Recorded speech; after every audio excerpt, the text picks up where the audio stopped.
Welcome back. In this episode, I'm going to teach you how to utilize Section 7702 of the Internal Revenue Code to be able to access your money tax-free. When you understand this in conjunction with how to accumulate your money tax-free, but see, the key point is to access it tax-free so that you do not trigger all this tax that most people have to pay on tax-deferred accounts like IRAs or 401ks. This will give you 50 to 100% more in net spendable retirement income.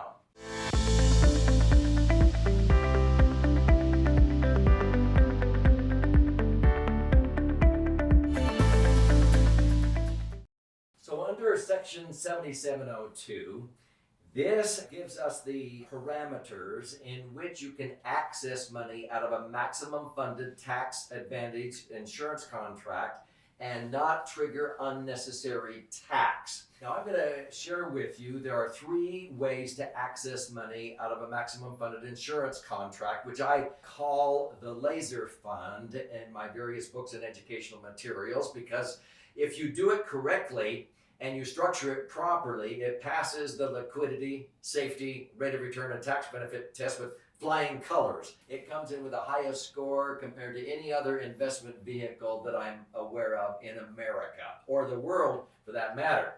Now, there are three ways to access money under 7702. Simply put, the sad way, the dumb way, and the smart way. Now, the code says this: if you use a life insurance policy and you're not paying the minimum premium to maximize what you leave behind, that is strictly for death benefit, you need to have it structured. You have to qualify and justify the amount of life insurance that is coming along for the ride. But see, most people that would come to me, their greatest concern was to have their money somewhere that it would be liquid in the event they needed it. It would have safety of principal so they don't lose. They would earn predictable rates of return, and they preferred tax-free. Well, the only place that passes all those tests with flying colors is the max funded insurance contract when it's structured properly. So as I've said, E.F. Hutton had this, they were the brainchild of, wait a minute, let's take the least amount of insurance and put in the most money, and this thing turns into a cash cow. So what happens is people's money grows, and as I've indicated in other episodes, if somebody would put in $500,000 like they did back in 1980, they could have accessed their money tax-free right then. I had several clients who did that. They were earning 11 and netting 10. So 10% on 500,000 is 50,000. They pull out the 50,000 the smart way, and it's tax-free. It's not deemed earned income, passive income, or portfolio income. Those are the only three types of income since 1986 tax reform during Reagan's second term that Americans pay income tax on. Now, the IRS knows that these people receive this money, but they know it's a sacred cow under Section 7702. So when you access that money, $50,000 a year, there's nowhere on a tax return to put it because it's not earned income, it's not passive income, it's not portfolio income. Now, earned income is what you go out and earn with salaries and wages. If you have passive income, that might be rents or leases. If you have portfolio income, that's interest and dividends. See, most investments, you have to pay tax because it comes out as one of those three, even in an IRA or 401k. If you have income in retirement and it's not one of those three, there's nowhere on a tax return to put it. It's not a loophole. I've had clients that, again, have been pulling out $50,000 a year tax-free and not depleting their $500,000 principal, and they've never been challenged because it's a no-brainer. I mean, it's been that way for over 100 years. Now, I mentioned there are three ways to access money: sad way, smart way, dumb way. The sad way is by dying, okay? It's one heck of a return, but I don't recommend that one. But if you happen to die, whatever is in there, if I have 500,000 in there and I died, it would blossom to 1,250,000. If I have $1 million, it'll blossom to 2.5 million. Nothing else does that, and it transfers income tax free. Watch my episode on Section 101A on why that happens. But under 7702, there are two ways to access money, the dumb way and the smart way. So I'm going to explain to you the difference between dumb and smart, and why smart people use the way so that they can have income forever if they live to be 120 and it's not deemed earned passive or portfolio income. So let's cover the dumb way first. To simplify, let's say that you started out with $500,000 and you needed income immediately. You didn't have time to let it double several times. Under the Internal Revenue Code, section 7702, life insurance is one of the very few investment vehicles that is taxed on a FIFO basis. FIFO means first in, first out. See, most investments are taxed LIFO, last in, first out. So for example, if you put $500,000 in an annuity and you started to take an income, let's keep it simple. Let's say it was earning 10%. Most annuities don't pay that, but 10% of $500,000 is $50,000.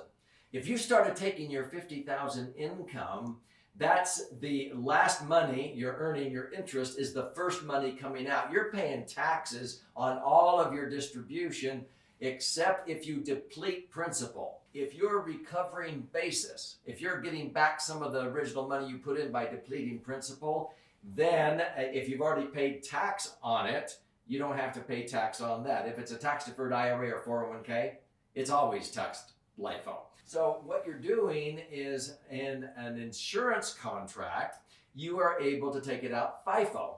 So if you put in $500,000 and if you were earning 10%, you pull out $50,000, the IRS says, oh, the first money in, that's just part of the $500,000 you put in there. So that's the first money coming out. In that example, the first 10 years, it would be tax-free because it took 10 years in that example to recover your basis of the $500,000 you put in. And if you've already paid tax on that, which you do, you put in after-tax dollars into the insurance contract, it's tax-free. Now, if from the 11th year on in that example, you kept withdrawing money, you would trigger tax because now you've recovered your basis, you're into your gain. That is dumb. You don't need to do that. The IRS says, hold on. You don't have to do that. Just switch the nomenclature. You change what you're calling it. Instead of calling it a withdrawal, which triggers unnecessary tax after you've recovered your basis, switch over and call it a loan. A loan? Borrow my own money? Hold on just a minute here. If you do that, you are borrowing the equivalent of the interest that you're earning, because most people are just living off of the interest, or maybe not even all the interest. So if you're earning 10% and you're borrowing $50,000, what's collateralizing that $50,000 withdrawal? The $500,000 that's sitting in there, and now it's earning. Instead of withdrawing your interest, it grows to $550,000, $600,000, $650,000 only. It's compounding. Pretty soon, this balance is growing, and it offsets the amount that you are withdrawing. So if $500,000 goes to $550,000 minus the $50,000 that you borrowed, that collateral, the net is still $500,000. But loan proceeds are not deemed earned, passive, or portfolio income. They are tax-free. So hang with me here. I'm going to show you over 20 or 30 years how this is magic, because guess what? The loan is not due and payable during your lifetime. It's washed away when you die under the other section of the code that I'm going to explain in another episode on how it transfers tax-free. But let's talk about how this loan is the smart way to access money under section 7702. So let's say that you put in $500,000 and it doubled to $1 million in 7 years. So you started when you were age 60.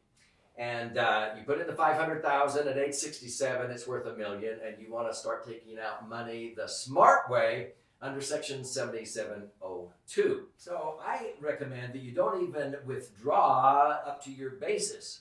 I like to use the smart way from day one, and here's why. The insurance institution will allow you to be able to borrow your money, the equivalent of your interest, in one of two ways. I want to access, let's say, 10% if I'm netting 10, because that's an easy ratio. 10% on a million would be 100,000. So I pull out the 100,000, and if I borrow it, then the insurance company, just like any bank, if you had $1 million sitting in the bank and you go, well, if I go withdraw the money, but they say, well, you can just leave it here in the bank and we'll keep paying you 1 or 2%. But if you borrow it, we'll charge you 5. The insurance company does the opposite because they are in the business of helping people have predictable tax-favored retirement income. So instead of them only paying you 1 or 2%, the insurance company pays you 5, 6, 7, 8, 9, 10%, especially if you link your returns to an index like I explained in other episodes. So I've been averaging 9, 10, 11%. Let's use 10 again. If I go and take my money out the smart way, I can tell the insurance company, well, I'm going to borrow the equivalent of the interest, 100,000. Why would I do that? Because it will be tax-free. It also grandfathers me to be able to put money back in the future. If Congress changes these tax laws, I can put money back. I can pay off a phantom loan. But see, this loan balance is not due and payable during my lifetime. It's washed away with the tax-free death benefit at the end of the day. So I pull out 100,000. That means my million grows by 10%. So it's a $1.1 million minus the 100,000 loan balance is the net of the million that I would have had I pulled it out the dumb way and triggered unnecessary tax. But here's the deal.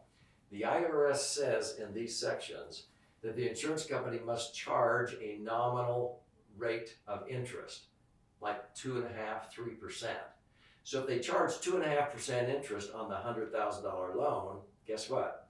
They can credit me the same interest or higher.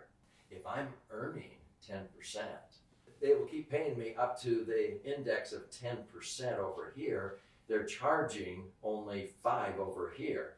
If I say, you know what, I feel like the economy is really going to struggle, I can opt to say charge me 2.5% and credit me 2.5%. That's called a zero cost. It doesn't cost you anything to take it out with a zero cost or zero wash loan. But do you know what I do? I do it the smart way. I say you can charge me 5%. That's the maximum that many of my companies that I choose charge. But I keep earning 10. Wait a minute, how much more is 10% than 5? So they're charging me 5%, let's say on $1 million. If I borrowed $1 million, they're charging me 50,000, but I'm earning 10%, that's 100. I don't care if it's 100,000 you're withdrawing or $1 million. If they charge you 5 and you keep earning 10, you're earning 100% more than the cost of the funds. You're your own banker. This is what allows people to use money for business purposes, for capital. I actually have a client who buys strip malls. He fixes them up and he flips them. He doesn't like to stay being the landlord.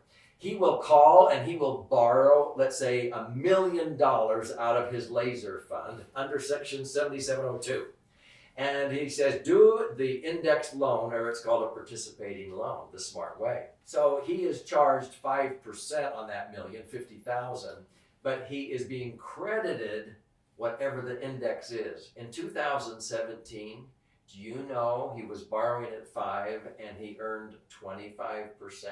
In other words, on the $1 million that he withdrew by borrowing, he was charged 5, but he kept earning 25. He earned $250,000 minus the 50,000. He made an extra $200,000 tax-free on his money while he was using his money to fix up a strip mall. I mean, how good is that?